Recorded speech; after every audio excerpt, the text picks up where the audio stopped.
science is supposed to be based on evidence, and we should be open-minded. It will give us a shortcut towards innovation that otherwise will take us a long time to develop ourselves.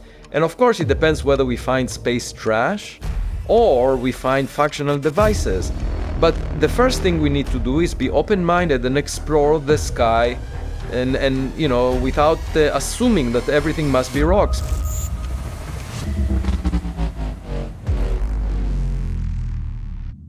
The fundamental question is whether someone that works in the patent office,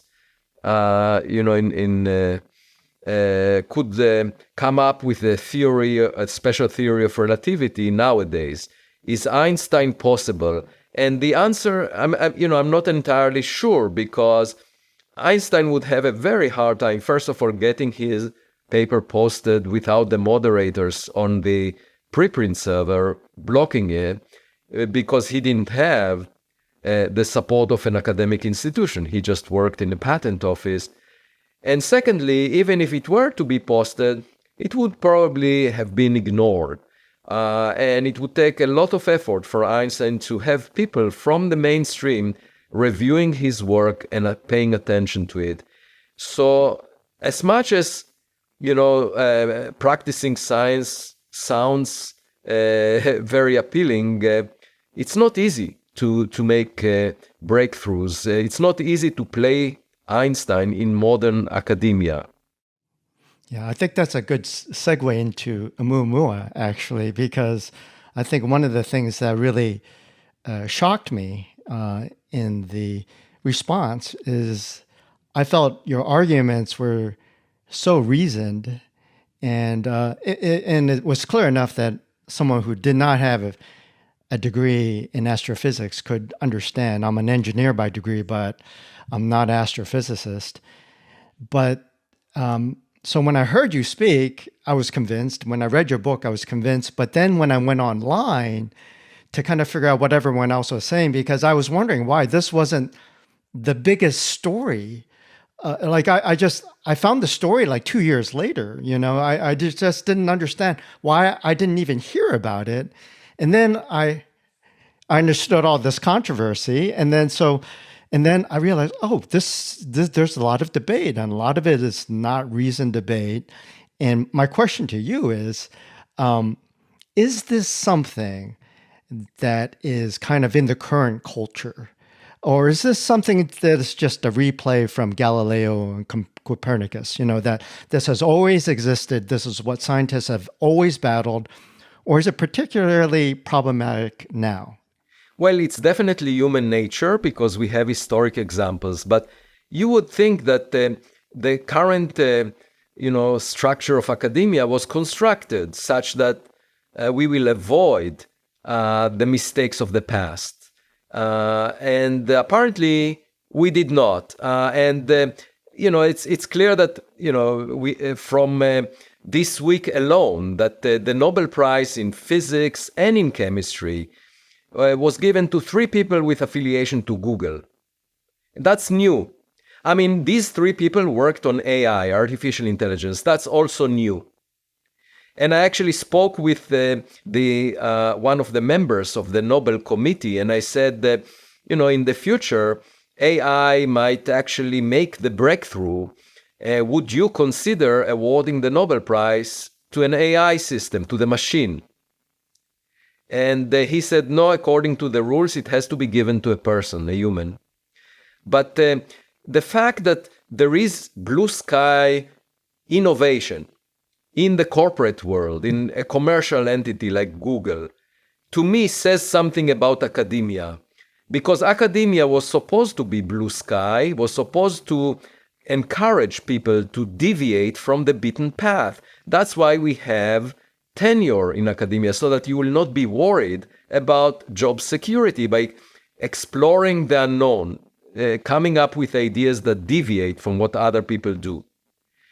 And I'm very disappointed. In fact, I just wrote an essay today where I discuss science. The job of science, I regard it as a low risk and a high reward job. Why do I call it low risk? Because In February 2024, I attended the Munich Security Conference. That's an event that brings together very high-level politicians. And I noticed that on the roof of the building, there were snipers. And they were not there to protect me. They were there to protect Kamala Harris, the US Vice President. And then just a few days ago, I was invited to an event in the Boston Museum of Science, together with best-selling author Patricia Cornwell, that apparently had a book that came out this week, and it turns out that the main character of the book was inspired by me. And so they invited me to a conversation with her, and she came with 2 bodyguards. I had nobody that guarded my body. And I realized that being a scientist, a practicing scientist, is a much less risky job than serving as a politician or as a blockbuster crime writer. So it's a low-risk occupation. Nobody wants to kill you.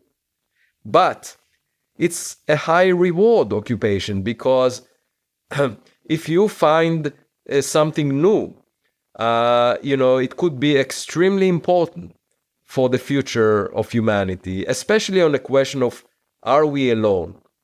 Yeah. And that is what I focus on. So, I'm also teaching this year a class about radiative processes in astrophysics, electromagnetism. In the first class, I asked the students, I said, what is the strongest force in academia? And I said, it's not gravity, it's not electromagnetism, it's jealousy.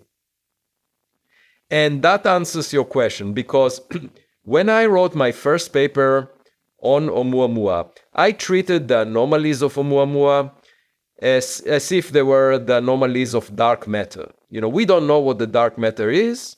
And when I worked on cosmology, on dark matter, it was encouraged to think outside the box, because here is a fundamental question to which we don't know the answer. And if you come up with reasonable scenarios, then experimentalists can explore whether your suggestion is correct or not. They can design experiments to test it. That's the whole idea of the scientific method. You think, you allow your imagination to suggest reasonable solutions to the existing evidence, and then by obtaining more data, we figure out the answer. It's just like a detective story.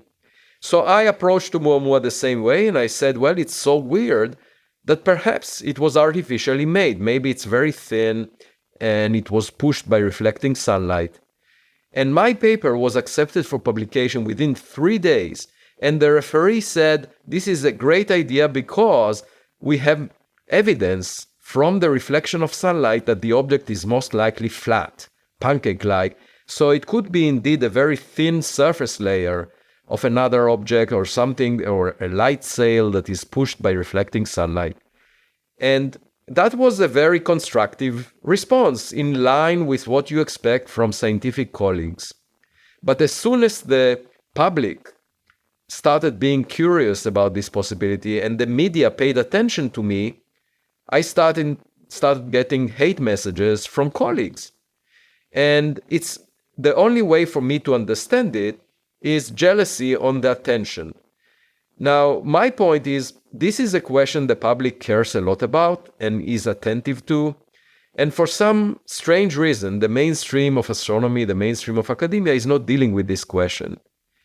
My point is that we, as scientists, have the duty to attend to questions that the public cares about, because they pay taxes and that supports science. And instead, my colleagues prefer not to address it, and they regard the contemplation of the possibility that something unusual may have been produced technologically to be an extraordinary claim that requires extraordinary evidence. Yeah, actually, this is something I wanted to get your thoughts on, because as you know, how I reached out to you is because I've been running these experiments using large language models. asking the language model what it thinks of your theory about the non-natural origin of Oumuamua. And if you ask it a simple question, it's going to give you the popular answer. And this model has been trained because Oumuamua, this is something that was discovered a few years ago. There's lots of training data on this that's in there. That's in the data set. Unfortunately, it's all the naysayers that it's been trained on that haven't actually been scientific. So it kind of veers towards what's popular. So if you ask it a simple question, it's going to give you a very popular answer. But if you give it a particular strong frame, which is what I tried to do, I'm like, can I create a situation for a more fair presentation? And what I did was I constructed a mock debate format. Like pretend you're 3 professors having a debate on this, 2 professors having the debate, a 3rd professor moderating. Like it's a 2-page prompt to construct a mock debate. I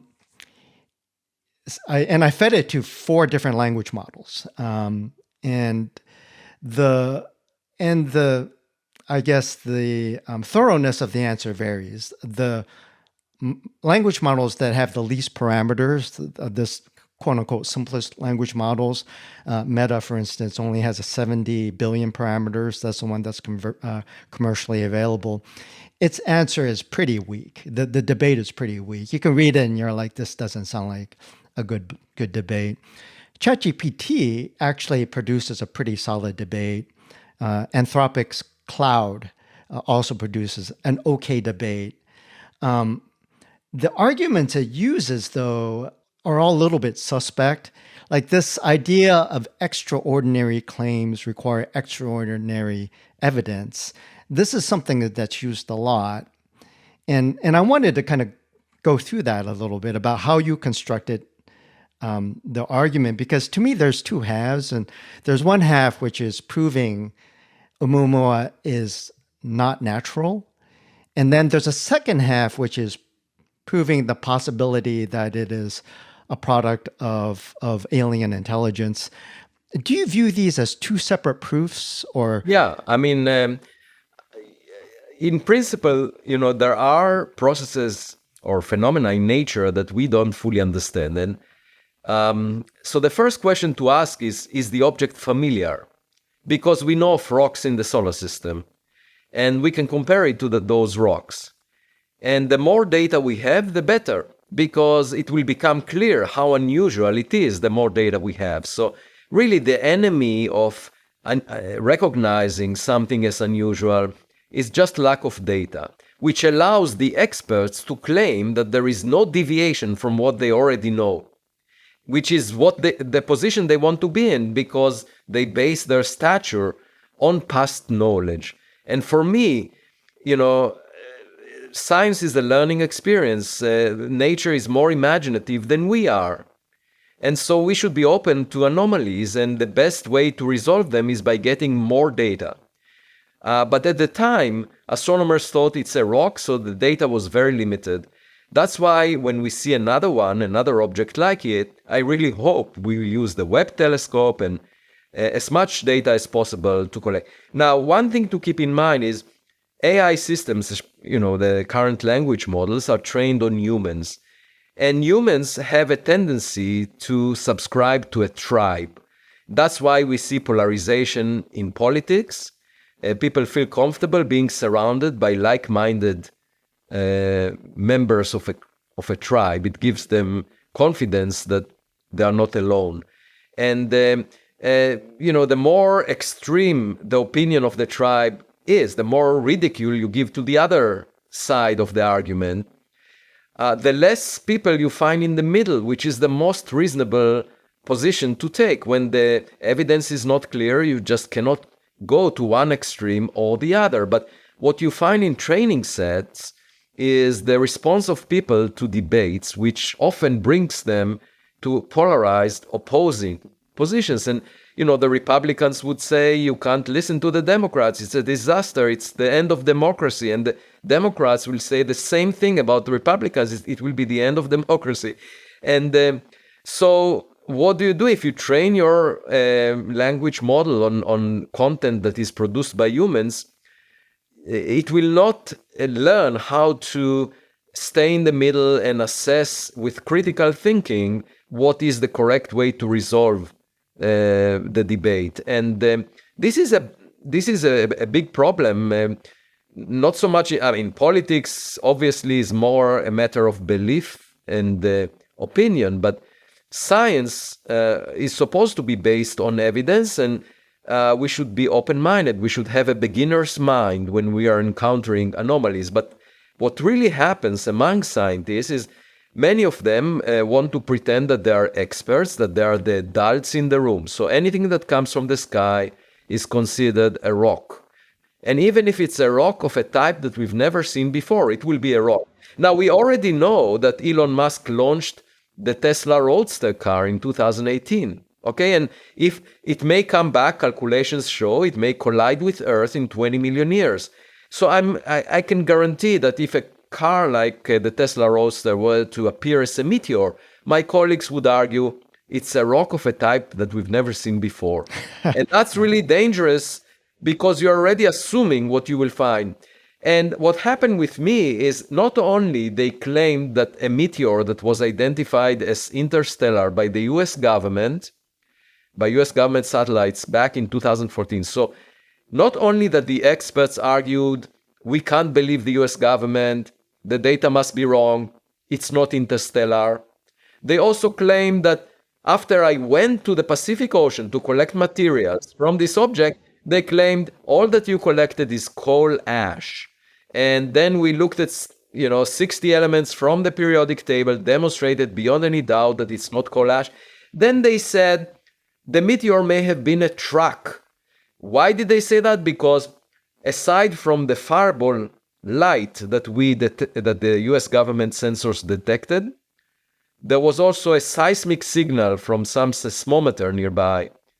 And the claim of these people who looked at the seismic data is that the seismic data could have been a truck, but the actual localization of the meteor was based on 1% of the Hiroshima atomic bomb energy, that there was an explosion there. So it's disingenuous of these quote-unquote experts to say the meteor could have been a truck, which is what they said to the New York Times reporter. Made a sensational report about it. And I said to the New York Times editor, I said, look, if you treat scientific journalism without attending to facts, just to get clickbait, how can I trust anything you say about politics? Science is supposed to be better than politics because there is an arbitrator, nature. We should pay attention to the facts, to the evidence, and in this case, it's the fireball light, which was completely ignored in the New York Times story. And I find that really disappointing, that you get, first of all, these jealous scientists who give partial description of what are really the facts, and then the reporter wants to get clickbait and create some controversy, so it gets amplified.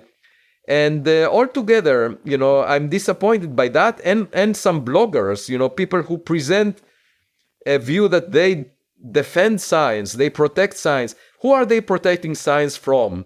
They don't practice science. I am practicing science. So they are protecting science from innovators who use the scientific method, which is really a crazy thing for them to claim. Yeah. I saw some very interesting, almost like reverse defending, like, again, looking at these language models.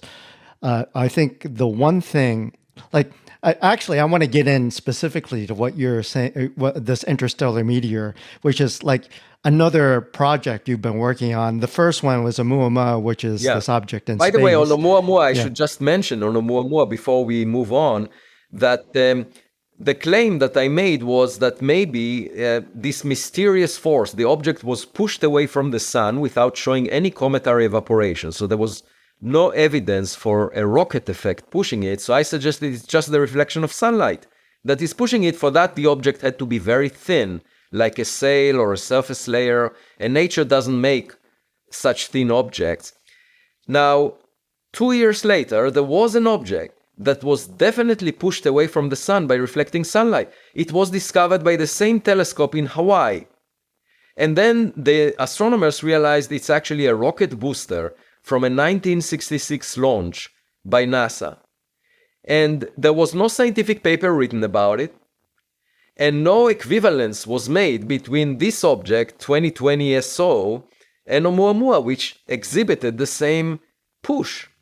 I'm just saying that, here we have an example of a technological object that we produced, which was pushed away from the sun by reflecting sunlight. So that was the controversy about my suggestion. But we know that it actually applies to another object that we launched. Yeah, one thing I observed in how the language model debates about this is that for Oumuamua to make the claim that it's a natural object, it has to make the argument that there's these like 3 or 4 different things that are very rare that all happen at the same time. Exactly. And if you multiply all the probabilities of that, it's exceedingly rare.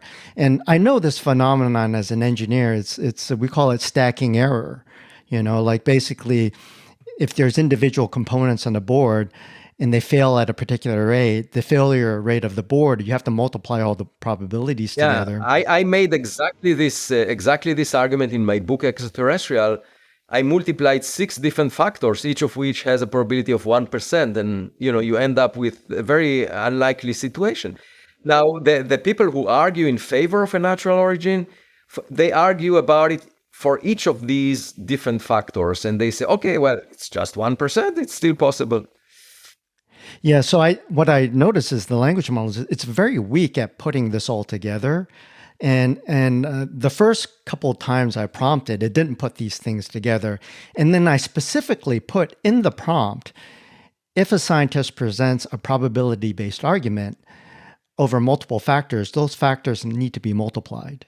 And I put it in the prompt. And after that, actually, the debate became much more fair. And actually, after I adjusted the prompt that way, ChatGPT, in the final verdict, actually presented the win to the non-natural hypothesis. This is really interesting. So the question, I think it would be interesting for a psychologist to examine this and compare the situation with convincing ChatGPT of a rational way to assess the situation compared to convincing people, because it's clear, people are more attached to their ego, and it's possible that despite your attempt to introduce rationality into the argument, they would still insist. Well, yes. A lot of times I do a dinner party exercise I use Oumuamua. This is great dinner party fodder because it's a way to just see how open people are, actually. And actually, it's a combination of how open people are and how scientific people are at the same time. And one of the things that I think I have to get people over is just this possibility that it's not crazy to think we're not alone. And basically, the extraordinary claim is that we're alone. The extraordinary claim isn't that. Right. Right. We're not alone. Yeah. So can you help me refine that? First of all, it's we know that there are hundreds of billions of stars like the sun in the Milky Way galaxy alone. Okay, and there are 100 billion galaxies like the Milky Way in the observable volume of the universe. But and also by now we know that a significant fraction, maybe 10% of all these stars have a planet the size of the Earth, roughly at the same separation. Now, if you roll the dice so many times, and actually most of the stars are billions of years older than the sun. The sun is a late bloomer. It formed in the last 1/3 of cosmic history. So if there was another civilization, it predated us. There were lots of tragedies, I'm sure, when their star basically vaporized all the oceans on their planet, which will happen to us in 1 billion years when the sun becomes brighter. And so we just have about 20% of the time that elapsed since the Earth was formed left for us. And after that, the Earth will become a desert, just like Mars. We would lose all the oceans and the atmosphere because the sun will become brighter. And so, there must have been one of two things, either another civilization exposed to the brightening of their star, they sent SOS messages and asked for help, or they had a huge mass exodus, leaving their planet somewhere else. And we missed all of that. We missed the interesting parties that took place on other planets billions of years ago. However, if instead of waiting for a phone call, the way we did for 70 years, we were just looking for radio signals for which you need the transmitter to be active so that you will get the signal at the time that you're waiting. Instead of that, if we just search our backyard, our mailbox for any packages that may have arrived, that's a completely different method. You don't need the sender to be alive when you are getting those packages. And this is what I'm advocating for. It's a completely different method. And amazingly, the SETI community, the people who looked for radio signals for 70 years and maybe looked also at, laser signals, and they are very hostile. They are even more hostile. That's very interesting. Yeah. When I say hostile, let me explain. They don't allow any discussion in their conferences on the possibility that objects near Earth may be of extraterrestrial technological origin. They don't allow such a discussion. Now, this would be equivalent to physicists who work on the nature of dark matter, and they believe that it's weakly interacting massive particles. And then there is another community which looks into another type of particles, axions or primordial black holes. And the one community does not allow the other to make any presentations in their conference. That's unheard of in science. And that is the hostility that one gets. To me, it looks as if the SETI community is basically trying to appease the mainstream. So the SETI Institute in particular... it's very interesting because maybe it's this feeling that they fought so many years for legitimacy. Yes. And now they didn't see anything, and they also did not discover a radio signal, right? Right. So the SETI Institute now has most of its activity, a lot of their activity about astrobiology, searching for molecules in the atmospheres of planets as evidence for primitive life. By the way, why is primitive life part of the mainstream? The search for that is part of the mainstream. You can think of two reasons. One, they do not pose such a life does not pose a threat to our ego. We can still feel that we are the supreme intelligence. If we find microbes on another planet, our ego would not be threatened. But the actual argument made by some scientists is microbes started on Earth very early, as soon as the Earth cooled, and therefore they should be much more abundant.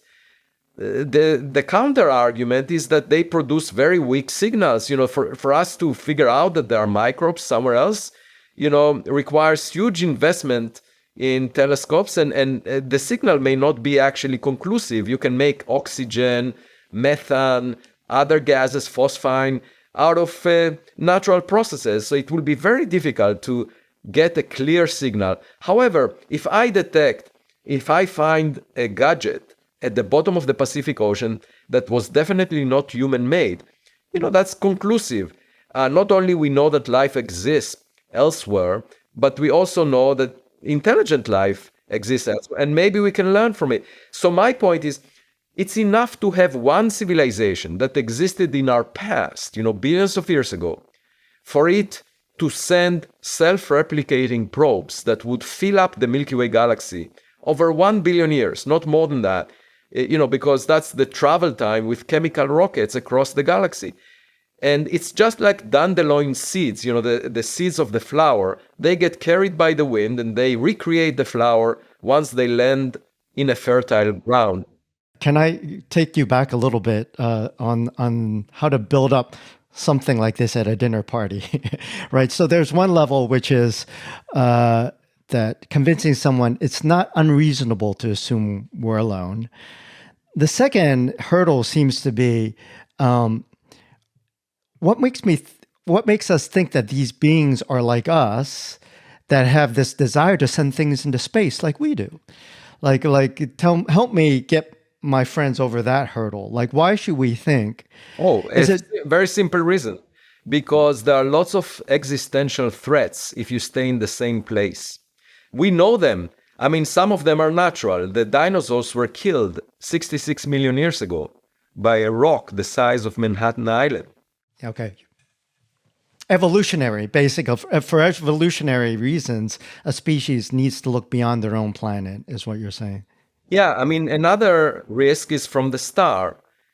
We haven't faced it, but a giant stellar storm can basically destroy a lot of infrastructure, technological and life-supporting, nutrients and so forth, and also remove the atmosphere of a planet. So, nature makes planets, some with atmosphere, some are habitable, but, nature also makes a jungle. And why did we move out of a jungle? I mean, there were bananas there.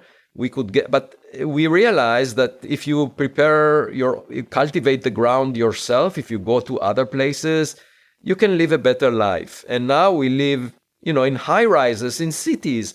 We could have gone back to the jungle and ate bananas, but we find that there is a better way to control our environment in a way that supports our lifestyle, gives us much more free time. We don't have to run away from predators in the jungle, and we can live a much better. So now the next step is to move away from high rises on cities to a space platform, a space station. And to me, it's even less dramatic than moving from the jungle to a city like New York. Just look at New York, look at a jungle. It's much more different than the space station versus New York. Okay, and but I think it's a natural survival instinct that will drive a civilization away from their planet. And I should mention one more thing, that it may be that biological creatures like ourselves, may not be able to survive long term in space. But we have descendants that are technological, like artificial intelligence systems that we can send just like our technological kids, and they will recreate what we care about on other planets using the raw materials with 3D printers. And so the idea would be similar to the dandelion seeds. We can send out probes that would basically keep the information that we value the most and recreate it on other planets, just like the DNA of a dandelion seed recreates the flower on a fertile ground far away from the original flower. So you help me kind of figure out how to present that to my friends. The third level of this is the assumption that so we're not alone. There's people out there, they're behaving similarly as we would behave. And then the other hurdle is like, they're way smarter than us. And I think the argument for that is that we're late to the party. Human beings, Earth is late to the party, and humans are late to the party. The and argument, the argument for that is you just need to read the morning news, okay? And it's clear that there is room for improvement. We are not the most intelligent that one can imagine. We are still wasting most of our resources, $2.4 trillion a year, on military budgets, on conflicts. That's not a sign of intelligence. The difference between politics and science is that politics is a zero-sum game. Very often, you fight on limited resources like territories or power. But science is an infinite-sum game where everyone benefits from new knowledge. And I think science is a sign of intelligence in the sense that you realize that instead of, dying in a battlefield by fighting over a limited territory on a piece of rock, which is just left over from the formation of the sun, which is pretty much what is happening in Ukraine, in the Middle East. It's people fighting on territory on a piece of rock, which is completely insignificant in the cosmic scheme of things. There is so much more real estate beyond Earth. And we keep looking down on each other, looking down on what's available on this earth. And if instead we focused our attention on most of the real estate out there, we would change our priorities. Now, I'm not naive. I don't think people will change priorities easily. I'm not like John Lennon, who thought that by writing the words into the song, "Imagine all the people living in peace," he will make a difference. I don't think so. I think people will sing the song and keep killing each other. The way to change priorities of humanity is by a shock therapy. That's my solution. And the shock would be by meeting a more intelligent species that came from another star. Because it's just like meeting a smarter kid or a smarter student in your class. You realize that there is a better way. And my hope is that this will bring the messianic message to Earth. I actually think when I read your book and I read your analysis of Oumuamua, it just filled me with optimism, because I feel like this discovery of something else out there that's beyond us, that we're not alone, is the most optimistic thing that we could hope to find out in our lifetime. By the way, it's funny that you mentioned that, because this week I had a podcast with Sean Ryan. Yeah, I listened to it. I just finished listening on the to same day, exactly at the same time, Kamala Harris had her first podcast about the presidential elections. I got more views than Kamala Harris. And I was wondering, how is that possible?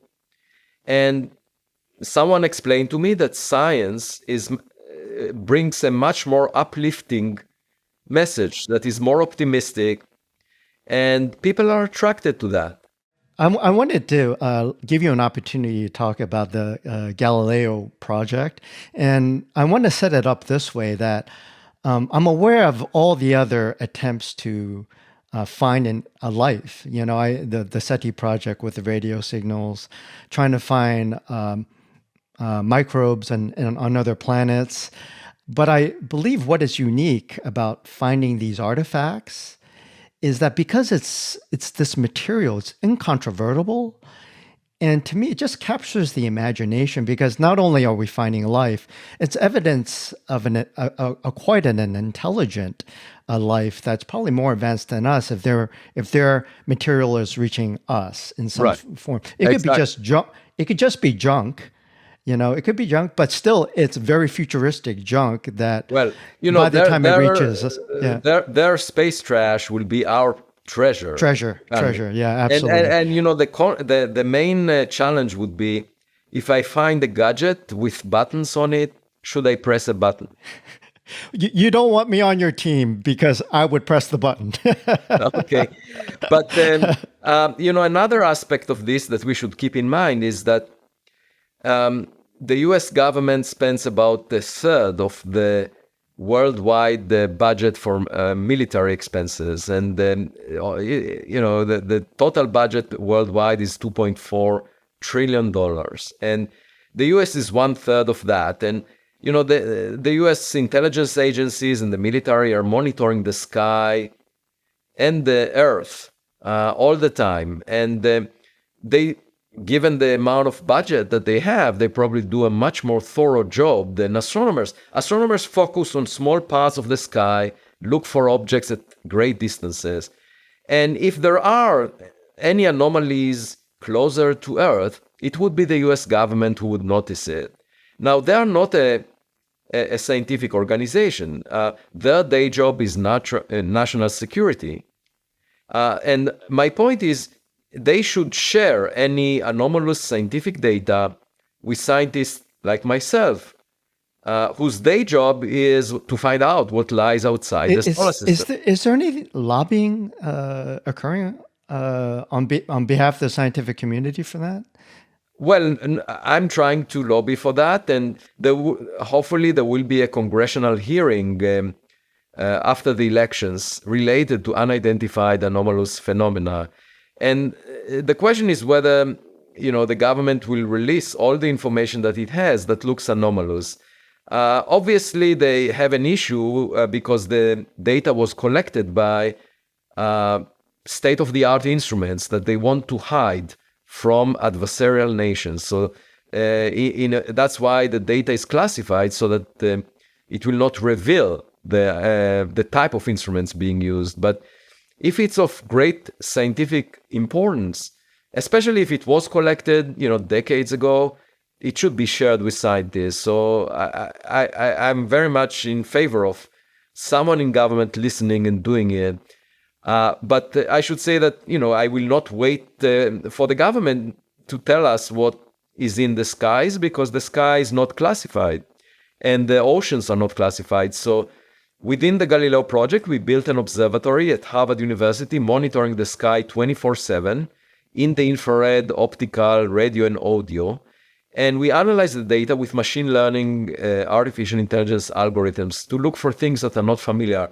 We are trying to identify objects that look like birds, drones, airplanes. Yeah.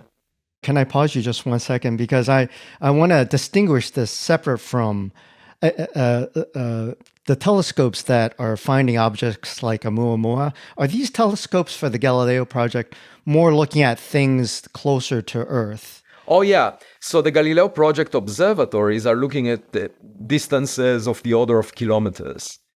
Okay.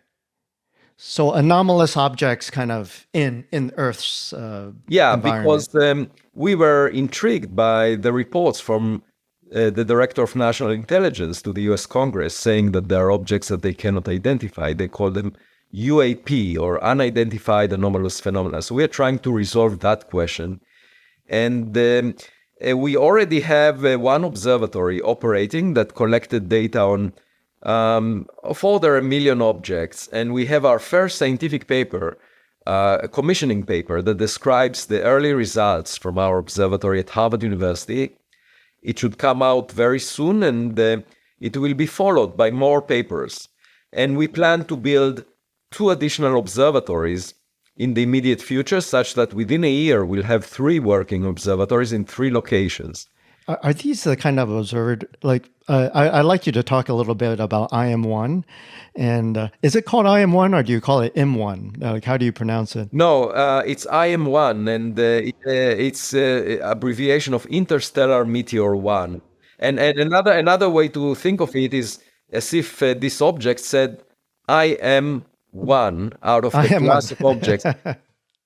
Yeah. But are these the telescopes that would in the future capture objects like that? No. So IM1 was a meteor, roughly 0.5 meter in size, that collided with Earth.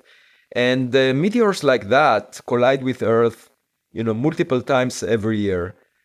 What was special about that one is that it was moving very fast. In fact, if you go back in time, it came from outside the solar system. It had a speed that is above the escape speed from the solar system.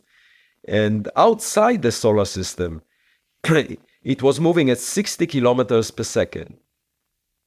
That is faster than 95% of the stars in the vicinity of the sun.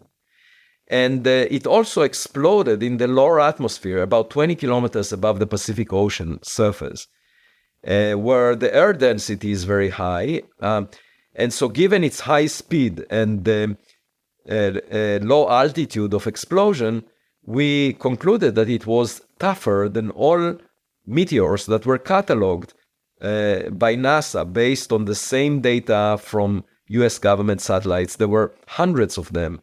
And that makes it very unusual. It's a very tough meteor and also very fast one. And that triggered my attention because the question is it a Voyager-like meteor? So help me understand, like, just based on satellite, is it telescope imagery or satellite imagery? No, satellite. So the US government operates an array of satellites that are monitoring the Earth. For ballistic missiles, primarily, they can detect the heat within a fraction of a second from the launch of a ballistic missile. That's how the Iranian missiles that were launched towards Israel twice by now, one time in April and the other one in October 2024, were compromised. You know, they were compromised because there was data coming from satellites about the launch of each of them. And so this is a very important system of alerting the US government to ballistic missiles. Of course, the real threat is from nuclear missiles that could originate from several adversarial countries. So far, they were not launched. So the point is, every now and then, this array of satellites notices an object that collides with Earth. By the way, just as a context, an object roughly the size of a person collides with Earth every year. And usually it releases as much energy as the Hiroshima atomic bomb energy. And so it's like an atomic explosion. We have an atomic explosion in our atmosphere every year. The reason you don't hear about it in the news is because it happens at a very high altitude, typically 50 kilometers. And so it doesn't have much impact on the ground or in the ocean. Of course, the Hiroshima atomic bomb was exploded, at an altitude of 1 to 2 kilometers, and that's why the blast wave created so much damage and killed people.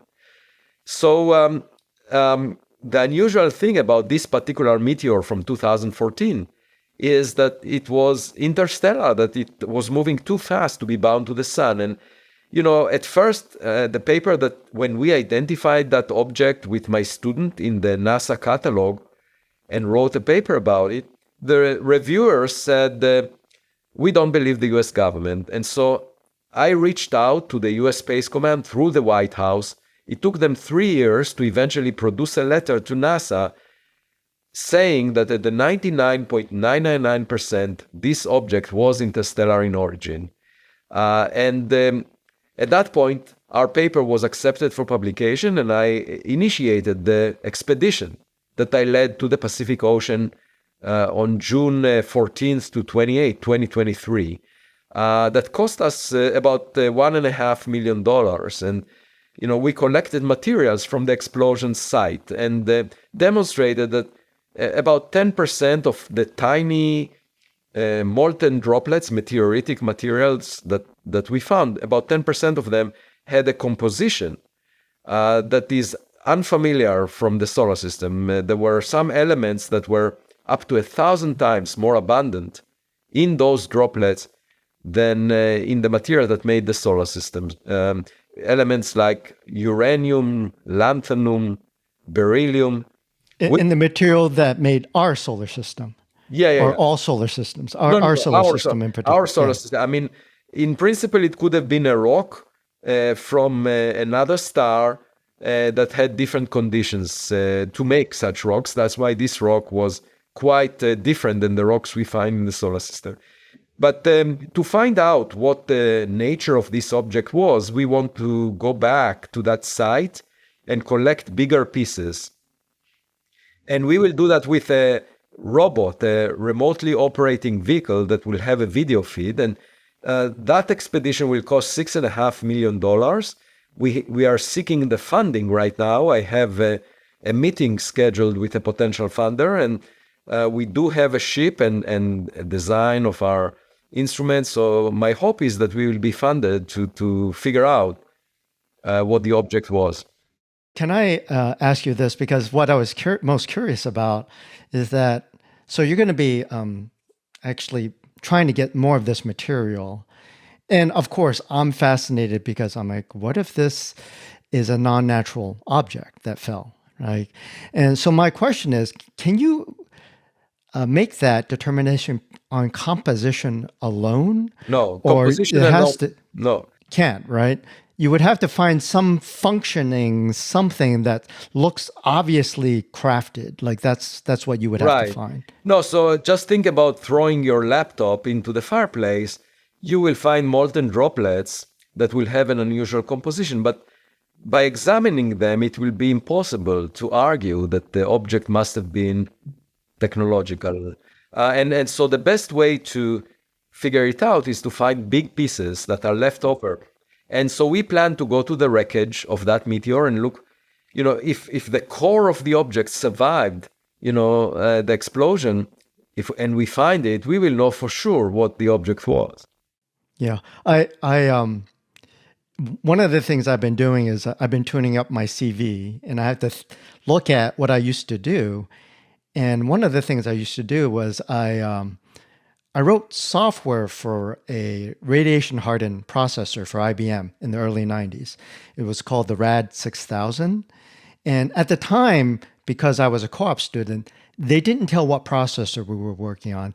They didn't tell us who it was for, and they didn't tell us what it was for. But I debugged code on that processor.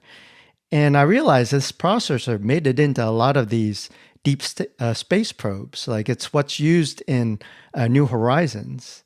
Interesting. So this thing I worked on could be something like that for another Oh civilization. yeah, I mean, we can learn, for example, there is a challenge right now with Starship, how to harden it enough to survive atmospheric re-entry or exit, and so we can learn about technologies of the future, science of the future. That's why I find it so appealing. It will give us a shortcut towards innovation that otherwise will take us a long time to develop ourselves. And of course, it depends whether we find space trash, objects that are not functional anymore, or we find functional devices.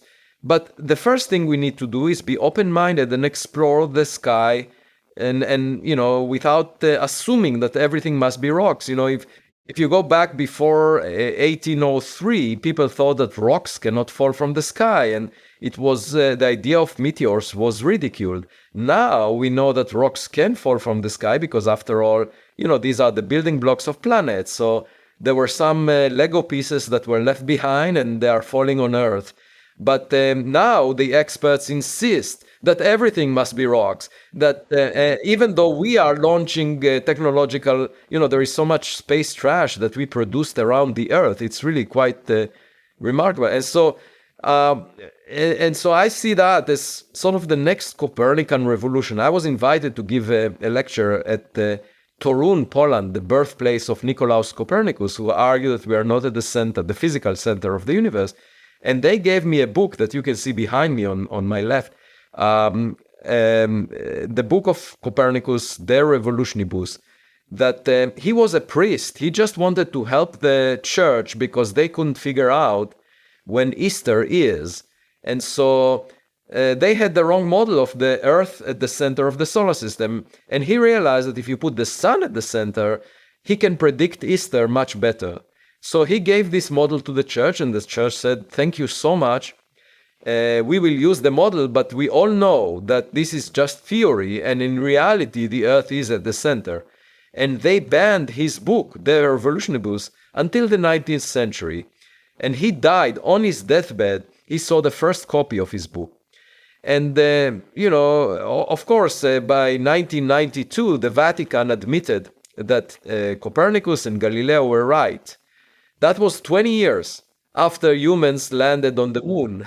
It's a bit late, but it shows how stubborn organizations, experts, people who maintain the narrative that past knowledge should explain everything we see. And I just didn't realize that this would be so strong today, given the history within academia. But it is, and it's not easy. And the struggle that I have to go through just following the scientific method illustrates that. Yeah. I wanted to tie this back to AI and basically like this process of finding these objects, whether it's the Galileo Project, where it's objects around us, IM1, those types of things that might enter our atmosphere, or even objects like Oumuamua. What is the gating factor? Is it just the number of telescopes? Is it the human people needed to analyze the data? If we're to use like this idea of like creating an AI alien hunter, what disciplines would it need to know? What kind of data? And is this the thing that can help accelerate this process of finding other objects like this? I wanted to get your thoughts on that and maybe describe the team you have in place doing all of this. Is that like is it many disciplines? Like I'm trying to figure out, like if we wanted to apply technology, AI, to speed up the process of finding these objects, where is it best applied? Well, we actually use machine learning and AI in the analysis of data from the Galileo Project Observatory that is monitoring the sky. And it's basically the idea of identifying objects based on a training set. And the more data we have, the better the models will be at identifying drones, balloons, airplanes, leaves, clouds, and so forth.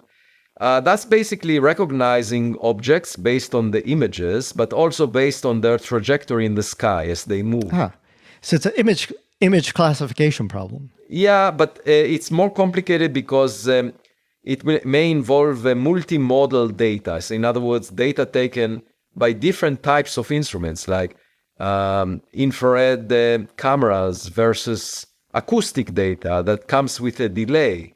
And it's sort of like our body has senses. We have vision, we can hear things, we can taste things, and combining data from multiple sensors is a challenge with AI. At the moment, it's not done. Interesting. It's multimodal data. Like when we think, when like a consumer thinks multimodal, they think, text and speech and video. But multimodal data, from your perspective, would be radar data, infrared data, acoustical data.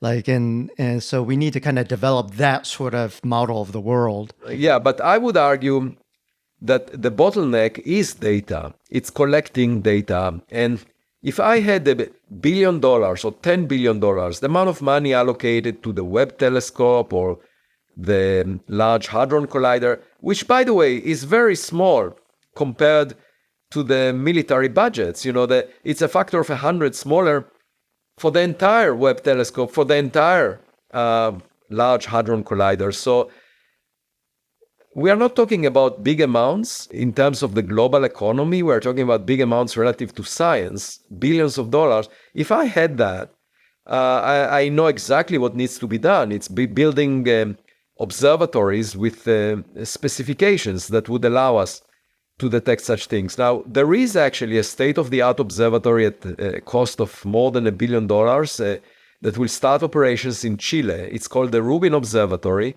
and it will use a camera with 3.2 gigapixels, 1,000 times more than your cell phone camera, to monitor the southern sky every 4 days, the entire southern sky. And that is an example for a resolution of the sky that was never obtained before, and a huge amount of data, much more than any previous survey. By the way, those people that believe that we live in a simulation, they better get the resolution of the simulation to be more than 3.2 gigapixel per a few degrees of the sky, because if the simulation does not have that high resolution, we would see pixelization of reality.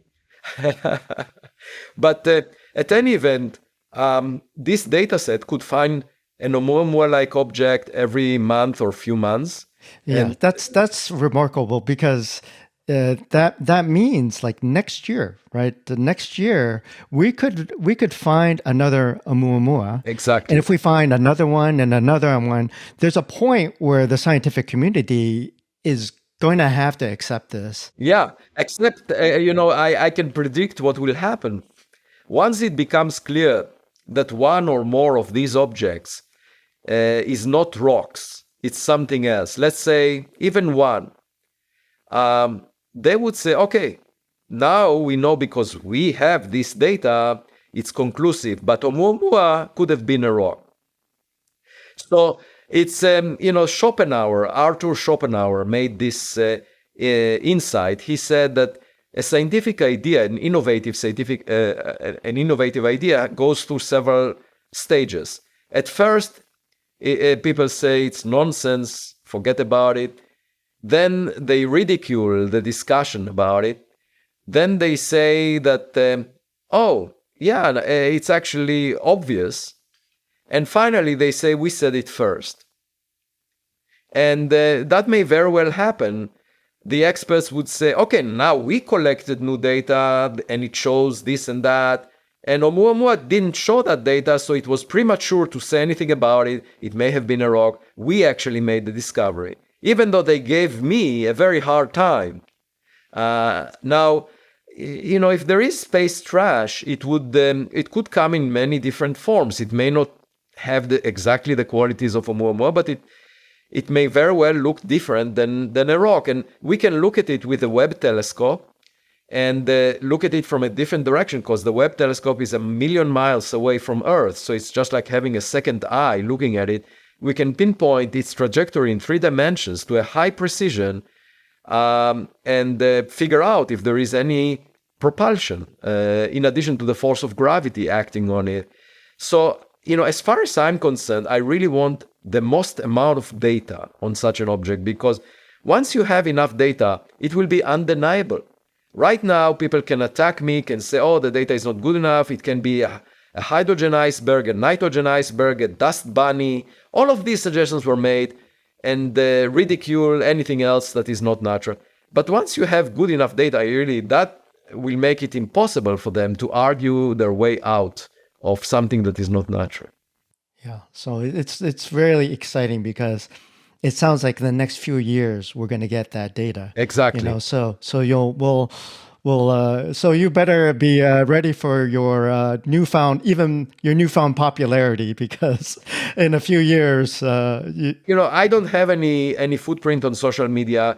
Yes, that may change in a few years, is what I'm saying. It's once it becomes, we find a little bit more rocks in the sky that aren't rocks. I'm not clear about that, because, as I said before, people will take the credit to themselves and just forget about it. But the point is, the reward in science is in understanding something important about our cosmic neighborhood.